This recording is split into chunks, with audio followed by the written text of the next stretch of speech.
Welcome to the Foray Music Podcast. I'm Charlie. I'm Alexandria. I'm Amy.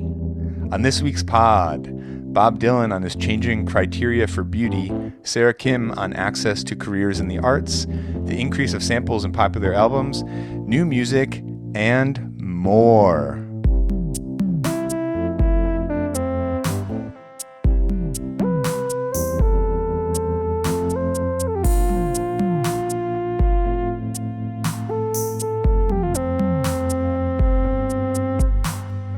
First off, how's everybody doing? What's good? What's good? I'm good. I wrote a song last week based on like a loop. And I didn't really start it with anything in mind. I just felt the itch, the recording itch.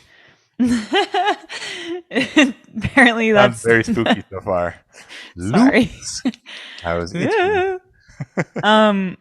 No, I just like it's such an I don't want to say easy, but it's like I think it's a reliable way to write just because I just based on my exposure to what people like to do in the looping world, I did like a backbone and I did like something that kind of like interacted with that and then a harmony, and you just kind of suddenly have like something to work with.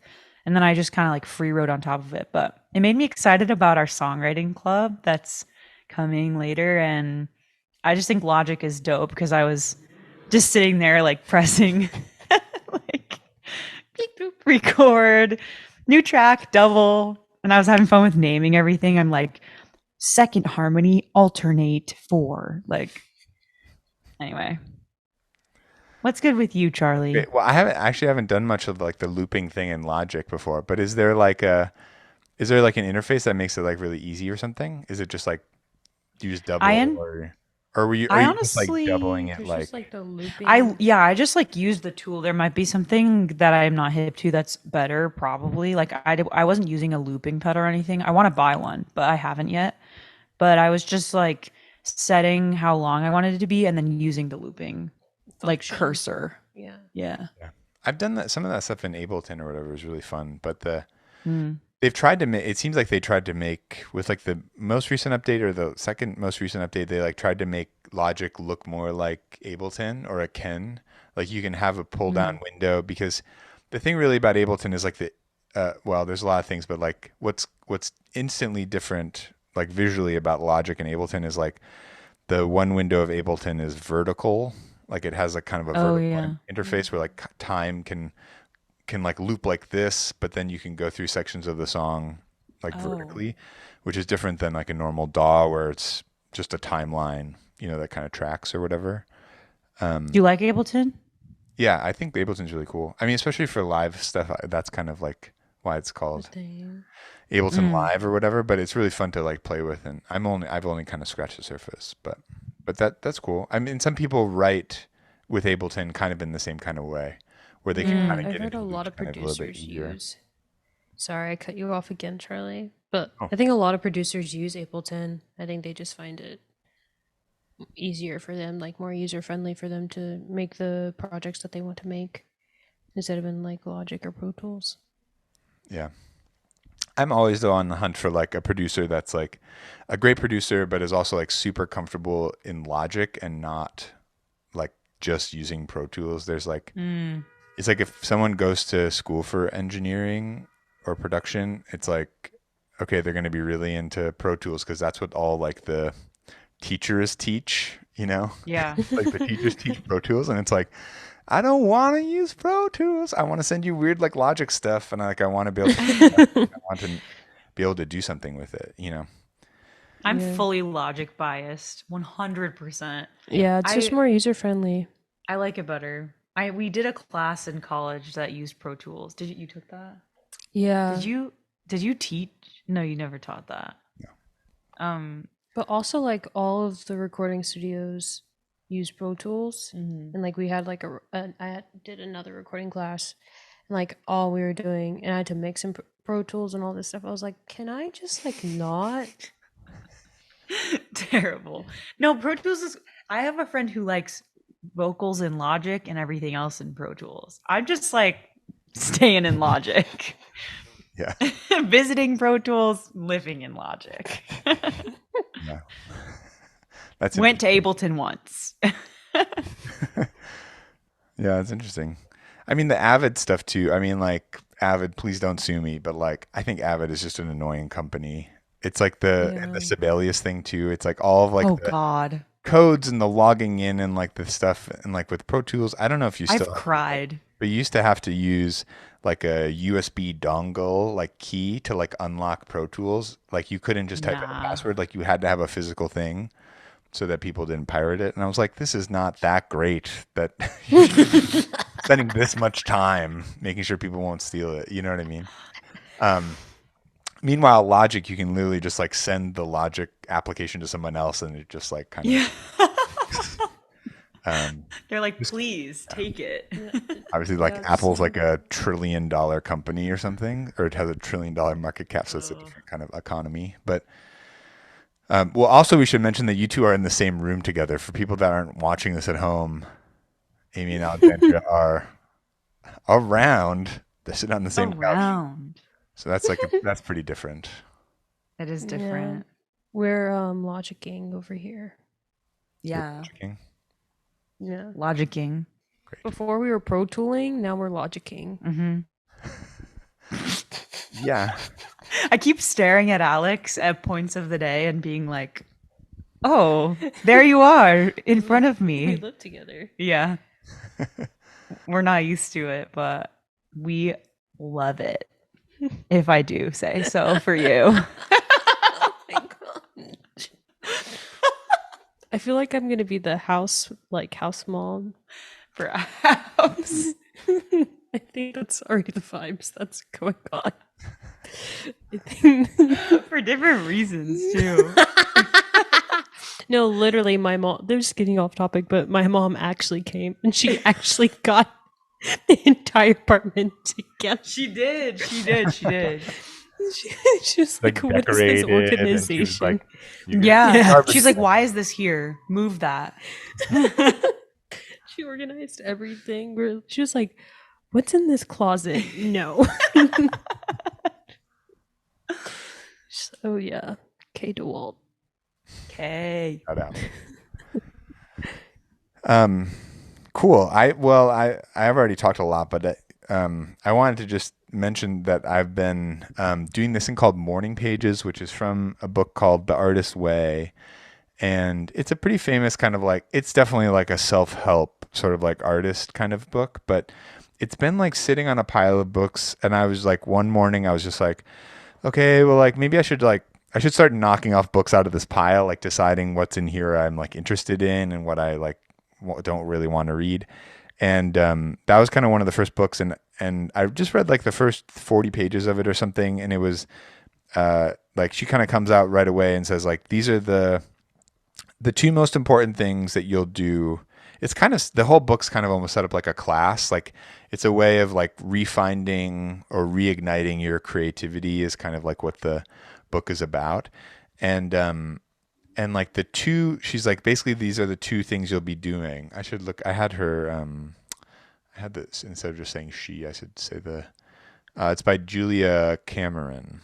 And I think she's mostly a writer, like, of fiction and stuff and like movies and whatever. But she's like, you have two main assignments. One of them is morning pages. And that's where you kind of just like free write in the morning you just write 3 pages, handwritten, just like 3 pages of like free writing. I'm going to do this. And then the other one was the other end. kind of like assignment thing is artist dates or like creative dates. And that's supposed to be like, you basically you have to go somewhere or do something by yourself. That's like, so you don't have like, it's not tied to anybody else's like stuff. And you go somewhere by yourself, like to a museum or go see a concert or even just go for like a long walk or something or whatever that is. But you're supposed to do one of those a week, like an artist date a week is just kind of like I like that. so that you're not worried about talking to other people or the social thing. You can just kind of like be there or do the thing. Wow. I haven't really honestly, haven't gotten to that part yet, but I haven't worked that part in. But I've been doing the morning pages, and actually, I don't know if I've been cheating because I've been doing them in this like little steno notebook, so it's not like Yes. full pages, but it's like you just kind of like free write and like do your thing, and it's actually really what I think the idea of it is like you just kind of like get out all your gunk, or like you get out like whatever is kind of like in the way by just kind of like putting stuff down. There was one thing I read once where it's like, oh, don't write, just type. Like when you sit down, like if you're a writer or whatever it is, like don't write. Don't think of like, oh, I need to go sit down and write. Just like sit down and just start typing. And I think this is kind of a version of that where it's like you're just like, okay, I'm just like putting things down on paper now. Like really I'm comfortable with this. I don't care about anything I'm writing. It's like you can just write about anything. So it's been kind of cool. I've been doing it for probably the last week and a half or 2 weeks every morning. And it's like a nice part of the ritual. Like I start making coffee, and then I what I've been doing is like turning on some Keith Jarrett like trio stuff. Just like turning on some Keith Jarrett, and then just like sitting here and like writing until I'm done with 3 pages. That's amazing. That's also nice. You just have 3 pages because once you get there, you know, like it's not like what you were saying. It's not about what you're writing necessarily. It's more just the practice. Like, all right, did it. I think, like I think that word ritual is just like such a beautiful word. Like especially when it comes to art. Like whenever we think about ritual, we think of something sacred and just nice, and you know, something that's fulfilling. But yeah, I like that it's a ritual, and that you can, because when you exit like academia, you're like, how do I still remain creative? And like this is a way to keep on like reminding yourself, oh yeah, like I'm writing something, I'm still remaining creative, even though it's like thoughts in your brain, you're still remaining creative because you have to think of words. I don't know. I think that's being creative. If I have to think of a word, it is because that could spark anything. Yeah, like that's really like, oh wow, I couldn't think of the word metamorphosis, and then I, you know, and I had to like come up with a sentence because I couldn't think of the word metamorphosis. I love that. It's like a way of creativity. Anyway, isn't that a short story? Have you guys read that? Metamorphosis? Maybe it's not called that. The Kafka one. Yeah, that's where like he turns into a bug. Like a philosophy. That's like I was thinking literal metamorphosis and like caterpillar to a butterfly. But yeah. No, I feel like that's true though. Like maybe you write, that like if you write something, it makes you think of something else, and then suddenly you're like off on the creative trail. Yeah. The low key part of it that I actually have like really started to like though, the handwriting bit, is that like I don't have to like wrestle with my computer in terms of like formatting stuff and like spell check and whatever. Like I feel like my computer's always like fighting me. I'm like, I don't want to capitalize that letter. This is actually how this is spelled. I'm not trying to say the thing you think I'm trying to say. Yes, this has been happening to me with my phone too. It's so weird annoying. Things. Like I spell it correctly and it changes it. Yeah. I'm just like, no, I want to put this over here. I want to smush this together. Like I don't care. Like, and it's nice to just like know. The other thing about the morning pages is like it's not for anybody to read. You're not even supposed to read it. Like she says, that's like cool. You should go at least 6 months without ever reading anything you write in your morning pages, and like they're not really for that. So it's not. I really like that. So it's like you just put it down. So it's like I'll be kind of scribbling through, and I'm like, that's not super legible. I don't care. Blah blah blah. Yeah. Wow, that's awesome. Because it's also a way to just, like you were saying before, get your thoughts. Or you said, I liked the word gunk. Yeah. Whatever's going on in there, like put it there. Like a cleanse almost in some. Yeah. Can it be anything? Can I just draw like a large caterpillar like on one page? I mean, you're in charge.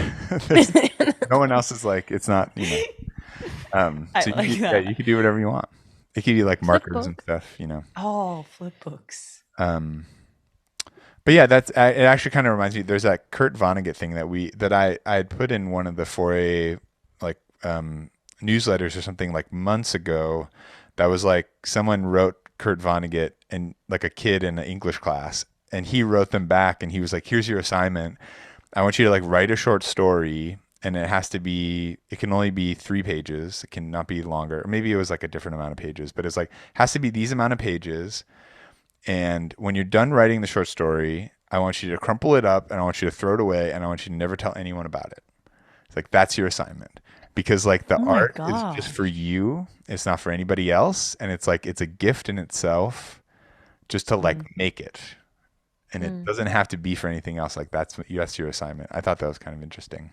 I love that. Yeah. I was thinking about that with writing too. Because I always get stuck in like so am I supposed to release this now? Where should I put this one? That's like a perfect way to put it. Because in the car, I was like, wait, I can just write. I can just write songs. But I kind of like the idea. I would feel weird deleting it if I like voice memo it, but maybe it is like put it away, shut it down. See ya. I would have a hard time doing that too. I'm not saying that like, oh, that's what I do. I'm so cool. I like throw away all my songs, but like kind of a cool concept though. I like the paper, the physicality of paper too, and the fragility of paper is interesting to me. Because in some ways, electronic things are fragile too, but like paper is too, for sure. I can't decide which is more. I think honestly, computers for me feel less reliable. That's just what I think. Yeah.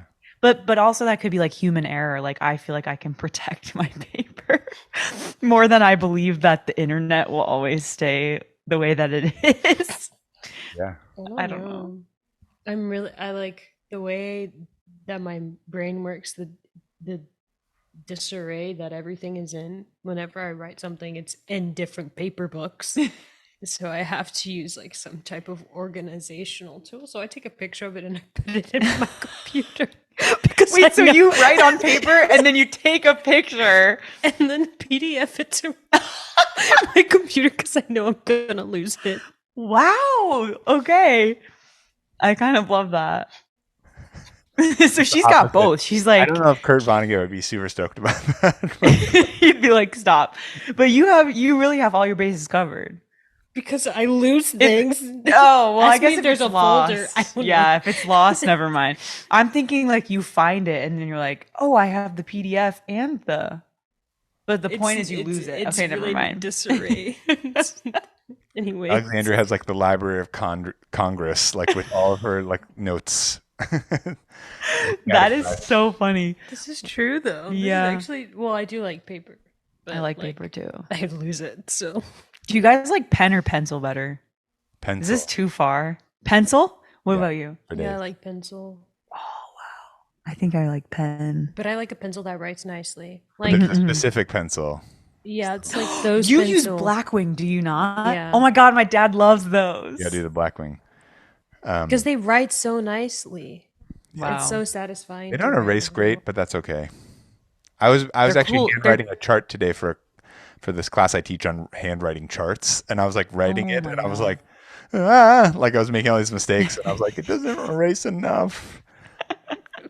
I'm a fraud. My charts. No, I think that's cool though. I'm the same way where if something doesn't erase, I'm like, wah. But like maybe that's also cool. Maybe can you remind me the last name? Kurt Vonnegut. Vonnegut. Yeah. Vonnegut. He'd probably be into that. An erase mark. Erase mark. Yeah.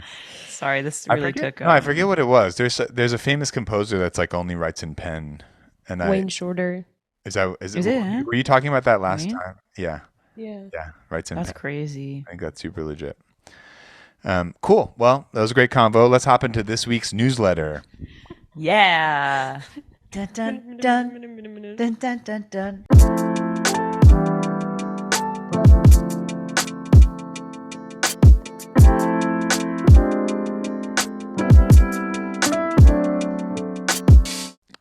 Cool. Our first A from this week's newsletter was What Bob Dylan Wanted at 23. This awesome article that's pulled from June 9th, 1964. Or it's partly from that night, but it's around that time from 1964, written by um, you know, this kind of legendary critic and historian Nat Hentoff. If you haven't heard of him, he's someone to kind of check out. I think he has a really great like jazz history textbook or kind of book that's used in jazz history classes. I'm not sure if either of you have ever seen that before. That book? No. That's okay. But yeah, he's great. And like, so basically there's this like really long form article. The New Yorker is doing this thing now where they're kind of like republishing old like back catalog things or like things from their archives. And I just thought this was really, I thought this was just like a really beautiful kind of like portrait of like Bob Dylan at this time, but in making this record Another Side of Bob Dylan, which is his, I think it's his fourth album, or it's his, his fourth studio album. Yeah. And it was really cool. And Bob Dylan says some interesting things about making art and doing all that kind of stuff. At one point, he's asked by Nat Hentoff, like, these songs like sound like you're talking about real people. They don't sound like you're like making up these stories or whatever. And Dylan is basically just like, yeah, they're all real people. It's all like real stuff that's happened and that I've like known about or people that I know. And he's like, that makes it really scary. That like these are all real people, like they're all real stories, but that's like kind of like all I can do. And he says like he doesn't have to really understand the story or like understand the person. That like sometimes he kind of just like writes the song and like then he's like still kind of like figuring it out. He also talks about his like Bob Dylan's like idol was Woody Guthrie. And he especially early in his career he was like mimicking a lot, like doing some of the same songs and all like same folk songs and all that kind of stuff. And he talks a little bit about this idea of like, do songs have to rhyme or whatever that kind of thing is. And like Woody Guthrie was like, no, they don't have to rhyme. Like they can just be cool if they don't rhyme. And then Bob Dylan says like, no, that's not true. Song has some kind of form, and like that's the kind of thing that's kind of interesting.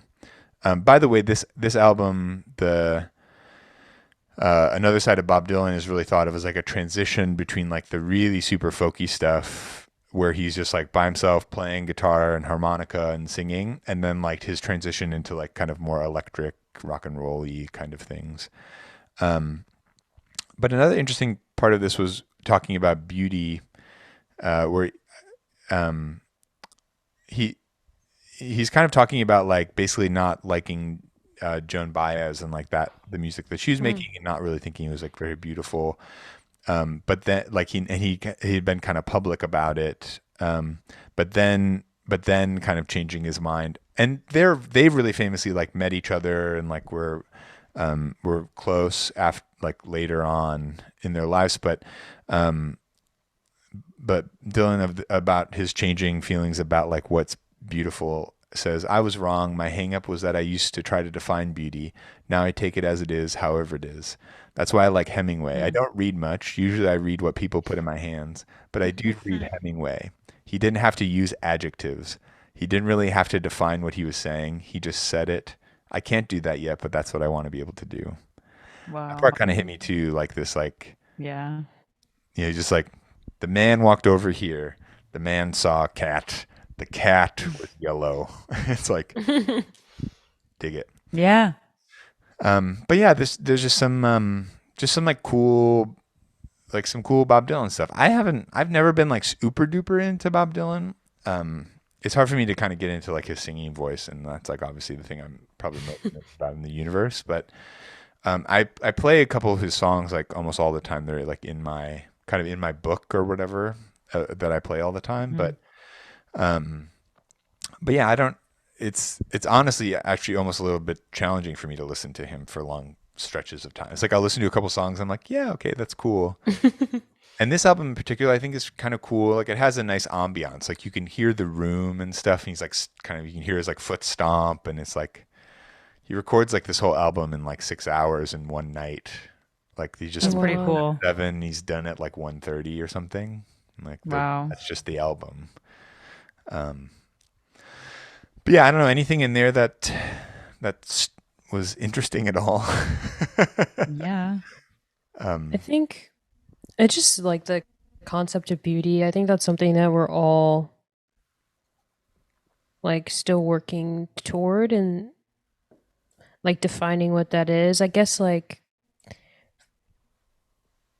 for me, I don't know, my eyes were closed, but it's like the most beautiful thing about someone is like the ugliest part of them, or like and the most beautiful thing about life is like the mundane as well, like to be able to like wake up, brush my teeth, put, it's like the morning pages thing. It's like that is so beautiful, but also um like someone what someone has gone through in the past, and like that's made them into the person that they are, and they're a beautiful person.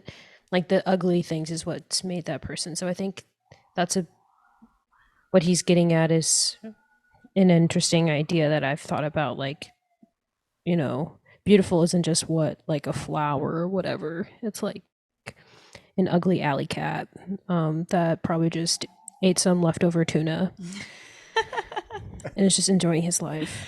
No, you're right. I think it takes a lot of maturity and growth to get there too. Like, I think it's cool to be in the place. I feel like I might be in the place where I feel like I know that exists and I don't really know how to kind of be there, but I'm going to see if I can. But I also like that he kind of processes through that, like what he used to think about it and then kind of what he does later on, cuz everyone does kind of grow through as you're getting different inputs and having different experiences. I think it's inevitable. Obvious, this is kind of an obvious point, but just to like for some things to shift around. But it's cool to me that you can get to a place of it's kind of like an acceptance thing where everything just is, which to me is like the ability to be present. Yeah. Yeah. Also, he was 23. Oh my gosh. Yeah. If Bro. you like, kind of like reading this too, it's like you kind of refreshed on like that like kind of Dylan biography up to that point, and it's kind of crazy. Like reading through the whole article and like learning, like kind of, I had heard a lot of this stuff before, but like kind of like hearing it again, like just like he grows up in Minnesota. He turns 18 and he like kind of just like runs away from home, comes to New York, and then is like homeless for like years, like lives in the subway, sleeps on like random Wow. couches and stuff, and is just like playing. And everyone at that time just thought he sucked. Like they were like, your voice sounds gross and you're dumb and you're playing these like weird Oh old my folky God. songs, and then by 23, it's like, in this article, he talks about the power that he feels like he has, or like the freedom that he feels like he has, is like he only has to play when he wants to play. If he doesn't want to play, he doesn't play. Like he just like lives in the country. Sometimes he comes in and plays a concert if he wants. He like goes to a recording if he wants to do that. But otherwise, he's just like hanging out, like writing poetry and like acting in plays with his friends out in the country, and like driving his motorcycle. And he's like, this is what this job, like this is what my fame or whatever has granted me, this ability to just be like, I'm going to do what I kind of want to do. Mm-hmm. But I think a lot of us are, it's like all of us are trying to, like, I think that's what we imagine when it's like, oh, if I'm rich or something, I could do that. It's like if I was a billionaire, I could do that or something. Mm-hmm. But yeah, it was a cool article. It's a long article, but it's like it does like a really great job of doing like a whole background of Bob Dylan at the time, because like Nat Hentoff doesn't really know Bob Dylan that well at that point, and is not like, he's not super duper famous. He's just like kind of becoming this thing at that time. So it's a really interesting like snapshot. I'm really glad that like New Yorker's doing this kinds of things. What's funny too is like there's like cool. There's a little bit of like a shout out towards the beginning of the thing where it's like, yeah, Bob Dylan now is starting to sell as many records as like Thelonious Monk Oh and my god. like Miles Davis or something. It was just like it's like such a funny like, oh my god, that's who he's comparing to like the big sellers or something. That was kind of Oh cool. my gosh. 65, man. 65. That's cool. Or 64. 64. Yeah. Alex, Am you I want to up? take the next? Yeah, I want to take the next A. All right. So I wrote I came across this article about equitability of accessibility to a career in the arts. And it's written by this woman, Sarah Kim, who is a professional musician. She was like on Broadway and things and pit orchestras, but she also is a part of this organization called Stage Time, which they kind of like put together like a professional network of people in the arts just to like create a community. And she brought up this point that I have been thinking about for a while. And it's like she says it's privileged access to a career in the arts, which I was like, oh yeah, like I know artists who do that are amazing, but they just don't know the peoples and how more so like it hasn't changed in the last 100 years that like getting a gig is about who you know, and now more so than ever like it's really about who you know, because there's just like a plethora of musicians, um or artists, um but now it's like, oh, I don't have access to those people I know, if you don't go to like right camps or like the right institutions. So you don't get connected with those like great people. Like I'm not the best to speak on this because I am definitely a product of going through like, I'm not afraid to say that I was groomed. That's the wrong way to use that word, but like I was groomed. I was groomed into being like kind of a like okay musician, I guess. And because like I grew up going like Humility right there. elementary school all the way up through high school, like I was in performing arts schools. Like who does that? Like, you know what I mean? Not everyone has that access to that, and that led to me having like a network of people that, is just ridiculous. I mean, ridiculous in a good way. And so I don't know. I have been thinking about this because of my own interactions, and to know that someone else has also thought about like having a career in the arts is more or less only possible if you are in the club of like, oh, I went to this school or studied with this teacher, or I went to this camp, and I'm just kind of tired of that. Um, I believe that everyone should have the ability to have a career in the arts, regardless of you went to this so and so school. Like those schools tend to be expensive anyway, and money is slim as always in the arts. So yeah, um that really stuck with me. The just everything that she had to say regarding creating more equitable opportunities for musicians to have and artists to have a career in the arts, and stop making such an exclusive club out of it. Yeah. Yeah. I used to think of this Oh, much that's more so well like said. just as like a classical music thing. It's like, oh, you have to go like, like, because like, oh, you have to go to get your master's degree, and then you have to go to Europe and do like a post thing there, and like, Mm. whatever. But it's just not. I mean, like jazz caught up to all of that really quick. It's like with camps and all that kind of stuff, and then now everything else is catching up to everything else. Mhm. Jazz too is like, oh yeah, we can do that too. We can do a camp, and we can do like the Grammy camp, and we can do the blah blah blah, and like all these kind of like workshops and stuff. And um, one thing that from this quote from the article that like just kind of like sticks out to me is the uh, this idea that like mediocre to solid musicians who are raised with the privilege of being able to work towards then attend a name brand school automatically puts them in the club. Not a club member, not noticed, not hired. And it's like Yeah. it's like just thrown down there. That, I mean, it is true. Um, yeah, there's so much like a weird networking thing, which I don't know.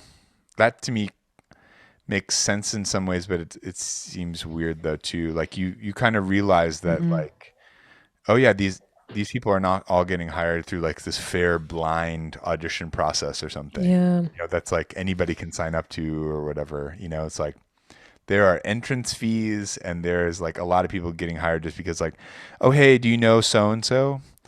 Yeah. I was talking with a friend over the weekend that was kind of saying like, yeah, basically at this one school, once you get hired on the faculty, like there's no way to fire you. Like you're there. And a lot of those people have gotten hired over the years because it's like, oh darn, it's like the week before the semester starts, or like the semester just started and like we need to get someone. Do you know anybody that plays the harp or something?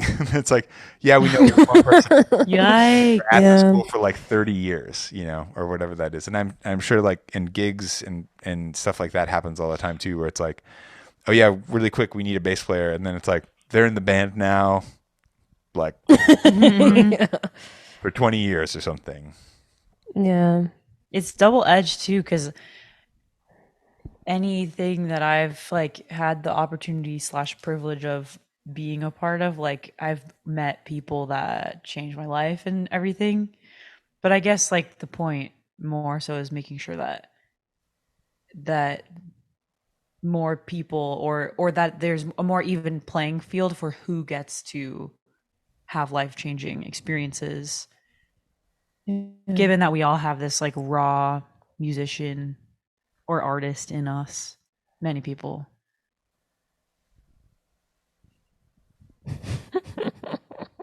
I heard somebody say once that it's like it's just about trying to create as many on ramps to the thing as possible. Oh, cool. You know, and I like Yeah. that That's idea. cool. Like when you're Yeah. thinking about like how do we be productive about this? You know, it's like okay, you notice there's a problem. You know, and it's like what do we do now? Yeah. That idea of just being like, you know, it's one way of thinking about access, and what can that be? You know, it means like going into communities that aren't usually served, and part of it means like, you know, getting rid of some of these like entrance fees for things, or if you can like have a pathway to some of these resources or people or interactions that don't involve like money or knowing somebody or whatever that is. Yeah. And the giving back aspect of if you are in a position of influence or just you're able to do so, like making a concerted effort to reach out, Yeah. you know? Or I feel like just if you're in a position of power at, you know, just to recognize those students that didn't do those programs or, you know, and to help in that way, like, oh, I see that this person didn't do this program. I want them to have the opportunity to be a part of this. Yeah. Or like, I don't know. I mean, we're not, you know, like like we're not like Christian McBride, but like which I adore, like what he's done. He's like He does so much for the community, and like so like he just took out that new, what is it, quintet, like of just like people he like playing with, and they're like all Dude. generations, and like anyways, it's awesome. but like more things like that, and even us at like our stage, we can like invite friends who haven't. Well, I've noticed that about Christian McBride, because that's what happened to him. Like he got a big opportunity, and you know, I mean more than one, but like you know, people took a chance on him, and like he obviously had the bag and the skills to do it. But I think he sees that in a lot of young people, and he wants to be. He's very much like, come here, like let's make out something. Yeah. But even us just introducing our peers into like our other peers and all that stuff. I love that. Collision of Worlds is like one of my favorite things ever. It's so cool.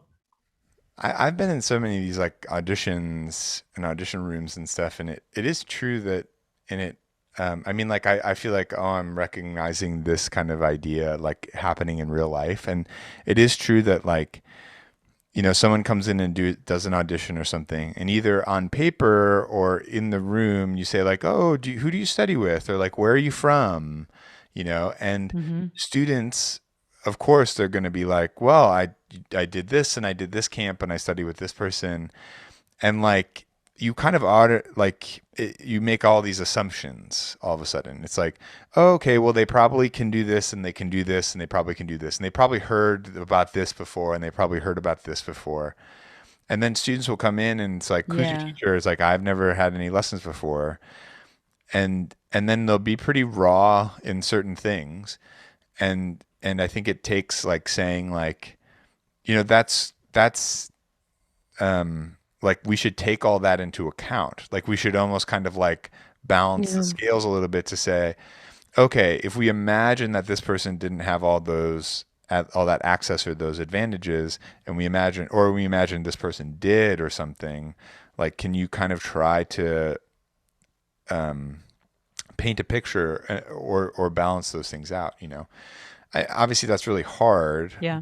But I've thought about that a lot, where it's just kind of like this person has never had any lessons, and they're like here doing this thing, like that to me Yeah. means a lot, and it's cool that the other Yeah. person, that has had all that training or whatever, and they've kind of done, and it's not that they haven't done that either, like they did that too, like they practiced and they showed Yeah. up and they figured it out and all that kind of stuff, like so it's not taking away anything from them, but it's just kind of like, this person rolled up. I mean, I never had a voice lesson in my life before I auditioned for college.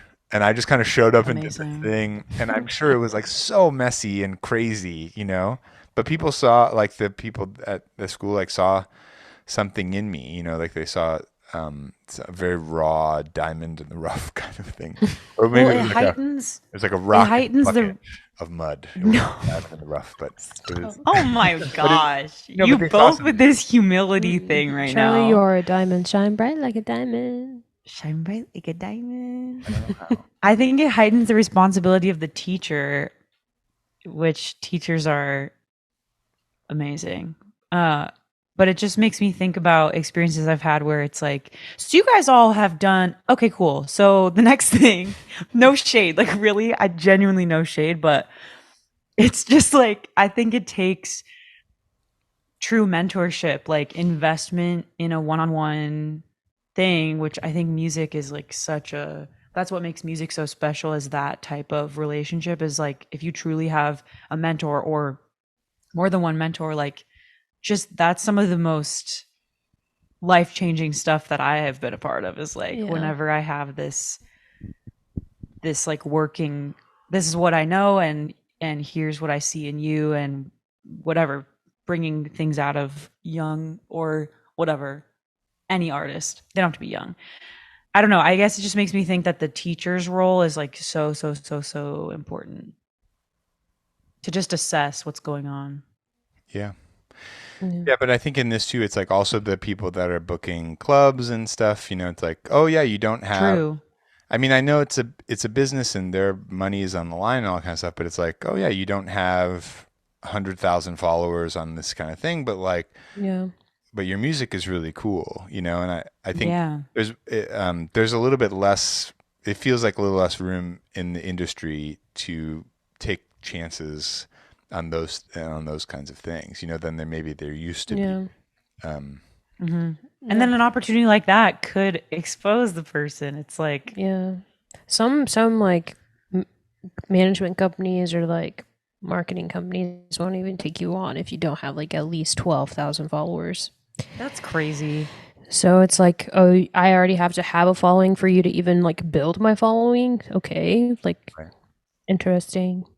But that's strange. Yeah, I've known publicists like that. They're like, well, we really only do like this kind of thing. And it's like, cool. Okay. That was fun. Thanks for making me feel really sad. I'm gonna go away. This is a great. That was a No, great. but if you like knew, if you knew their like, you know, sister or brother, you can be like, oh, like, hey, I know your sister does that. Can like she do this? And you're, you know, you're already in that network. Right. So there should be, you know, why can't, you know, that's why I agree with Sarah Kim and like just creating a community that's like diverse, like in background, musically, you know, or not musically, artistically, like maybe, you know,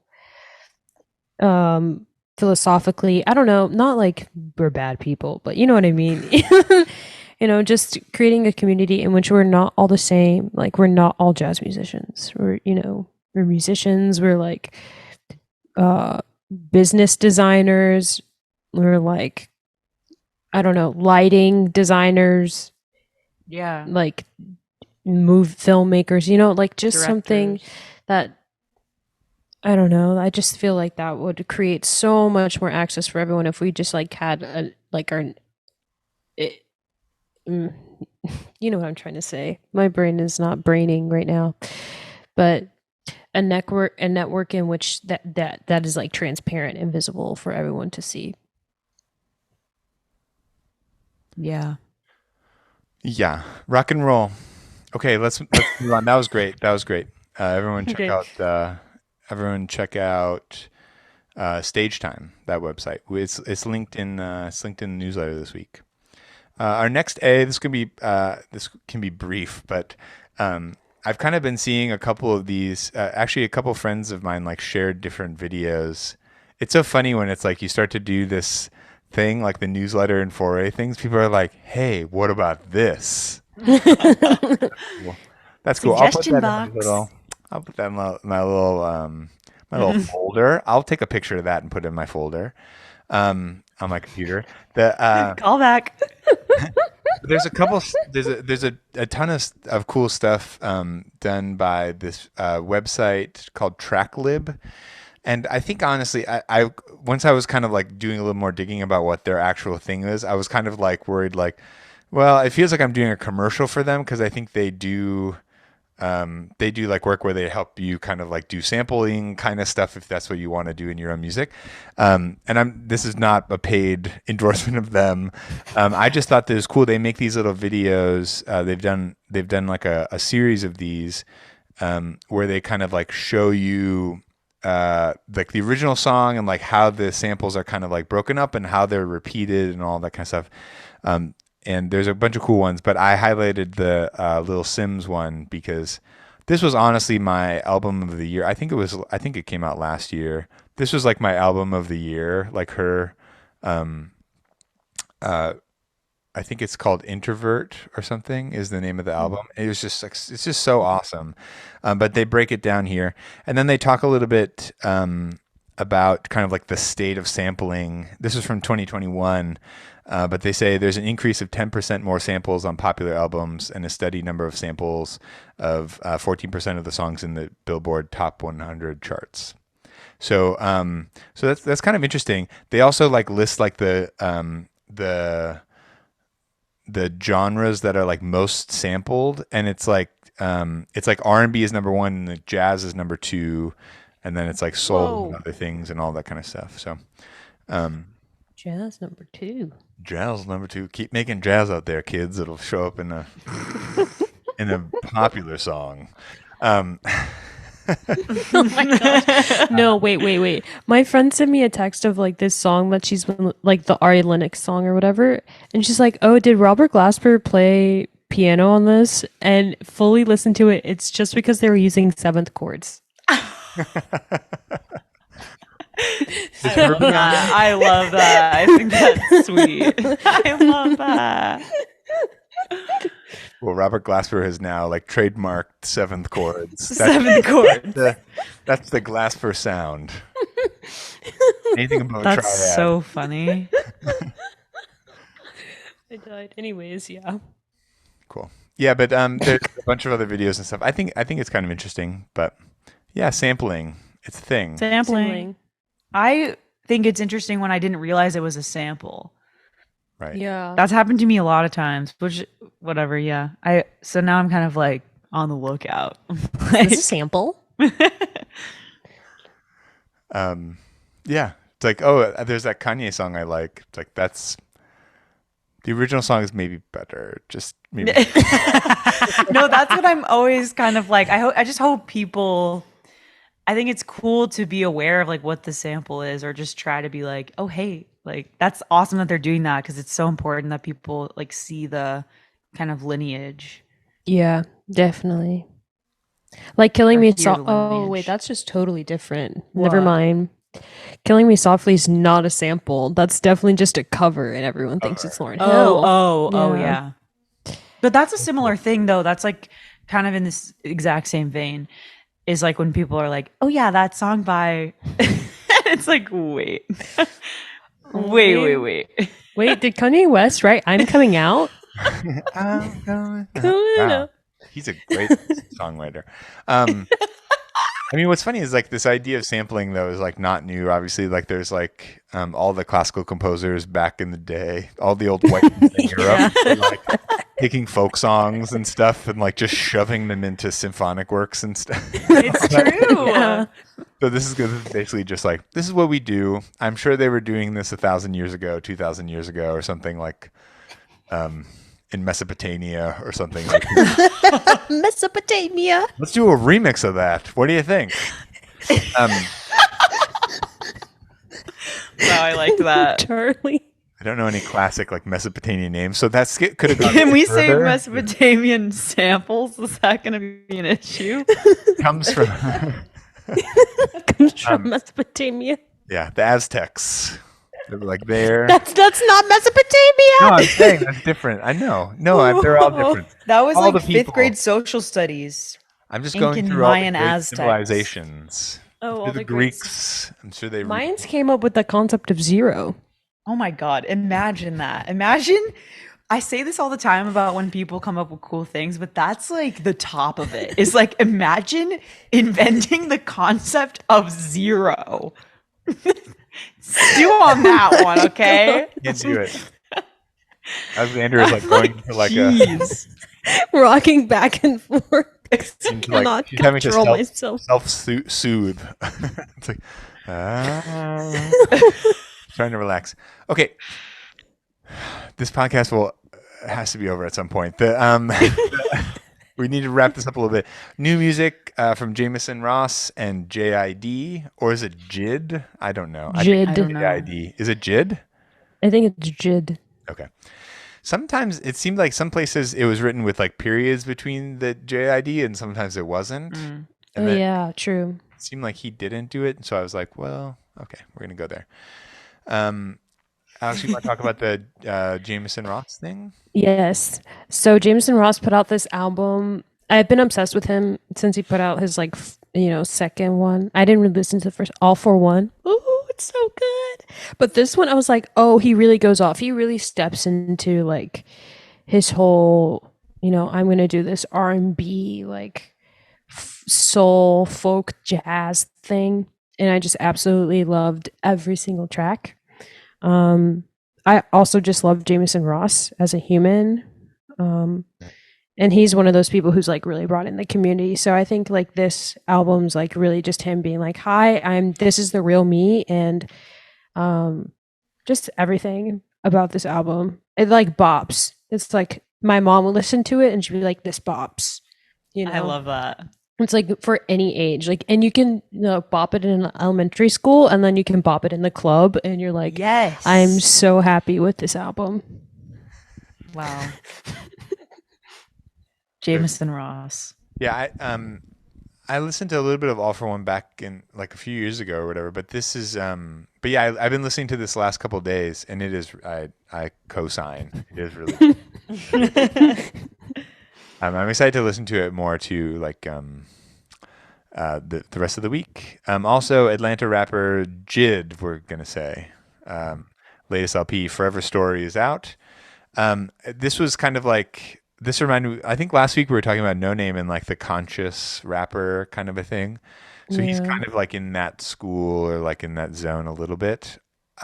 Musically very different sounding, I guess, or just like has especially on this album, like the production is very different and everything, but it's cool. And Do either of you ever listen to this or watch these Anthony Fantano the needle drop videos on YouTube at all? So he I've not seen that. does these reviews. I quoted him a bunch in these things because I found I found him on.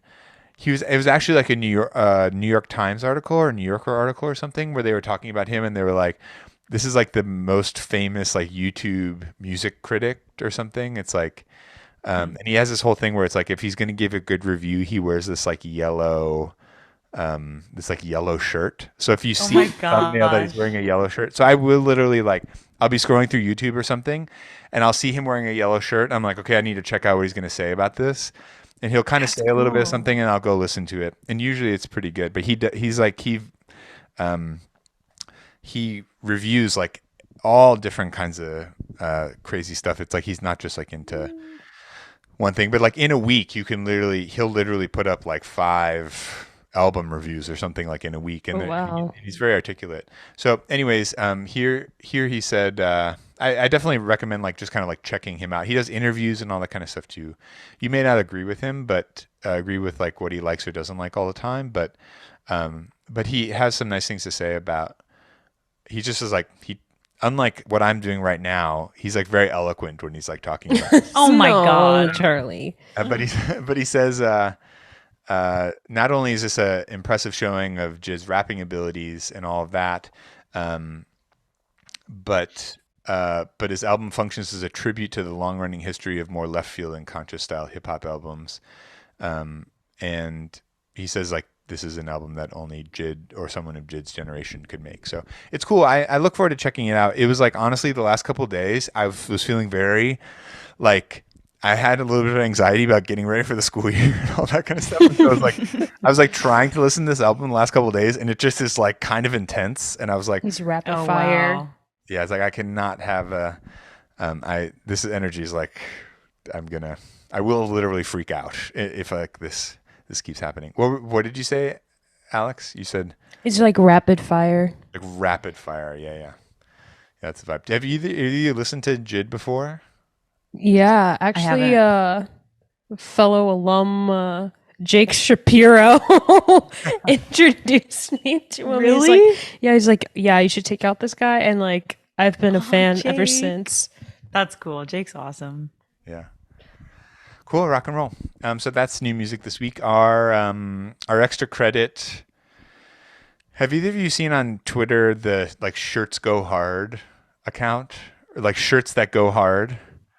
So I'm not. I haven't. I'm here to bring you all this weird stuff from the internet, from I love early version of the internet. But there's this Twitter account that's Shirts That Go Hard. And are either of you on Twitter actively or not really so much? I go through phases. Yeah, sometimes I'm I realize I haven't been, and then I'm why haven't I been? And I pretend I use Twitter and tweet 4 things and retweet something, and then I literally just forget about it.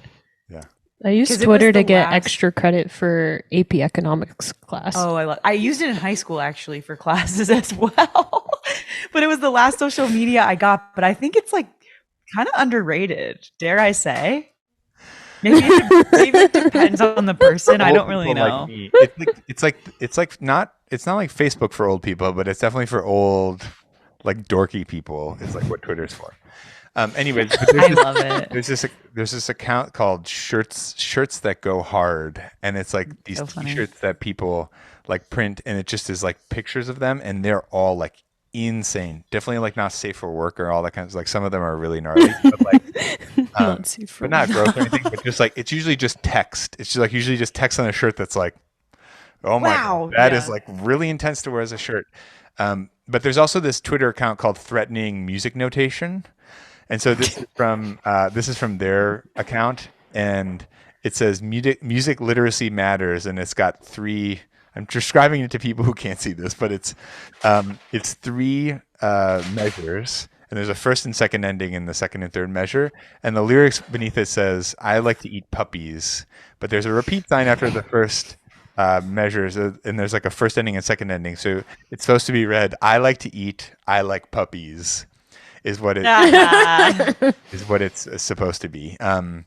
But yeah, both of these Twitter accounts I think are funny to follow: the threatening music notation thing, and then the shirts that go hard. Definitely from two different parts of the internet, but two different sides of the internet, but also very cool. Love. Yeah, so that's our extra credit this week. Also mention we have shirts. I'll put down my mic to show you. I'm wearing one of the Foray shirts right now. I can't wait to get mine. That's very cool. I also have like a hoodie. So that's kind of cool. But yeah, like I put it on Instagram today, like when I got the shirt today, and I was blah, blah, blah, and I got a bunch of people messaging me like, "Oh my God, where can we get the shirt? You have shirts," and blah blah blah. I think most of them were hoping I would just send them shirts because I've been no. Come on, people. But actually, go buy one. You can get shirts from Cotton Bureau. We have for right now, it's just our Foray logo. We're going to probably do some more stuff, but you can all find that on our website and all that kind of stuff. But I think that's cool. Amy, you had we had two really really kind reviews on people said things about us. Apple Podcasts. So we're going to start to do a thing where we're going to read any reviews that people write in podcasts or on Apple Podcasts in the podcast in next week's podcast. So what are our reviews for this week? Well, we have wonderful words. Okay. Am I supposed to say the name? Sorry. Yeah, the first one I think is MG Doris. Yes. Oh, MG Doris says, "This podcast is so much fun to listen to. The Foray team has such great insight on music and musicianship, and their conversation always inspires me. Whether they're talking about great new music to check out, a new philosophy on practicing, or what it's like to be a working musician, I always look forward to hearing their takes." Thank you, MG Doris. Friend of the pod. Friend of the pod, and we have a second one here from Ninawi. And pod. Another friend of the pod who says, "I might be biased, but I think these people are so cool and smart and funny." Oh, what a nice thing to say. Leave a review, everyone. Tell us what you think, and maybe we'll read Shout you out. Yeah, for you. Give you a big shout out. Cool, Amy. You want to read us out? Oh yeah. Thanks for listening and supporting Foray Music. Remember to like and subscribe, and just a note that if you leave a review, like we were just saying on Apple Podcasts, it helps us out a lot, and we'd love to read and highlight your comments on next week's show. Slightly redundant, sorry. No, we're telling the people. For more, follow us on Instagram at Foray Music, subscribe to our newsletter at foraymusic.substack.com, and check out our website at foraymusic.com. When it rains, it pours. John Legend.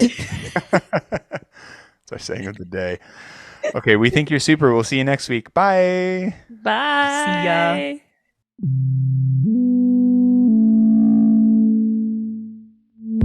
I think that's why I want to be in safe spaces. I feel less awkward. I feel better about my interactions. But anyway. My interactions. What if I did a whole bonk ass like Miranda? Never mind. We'll talk about it later.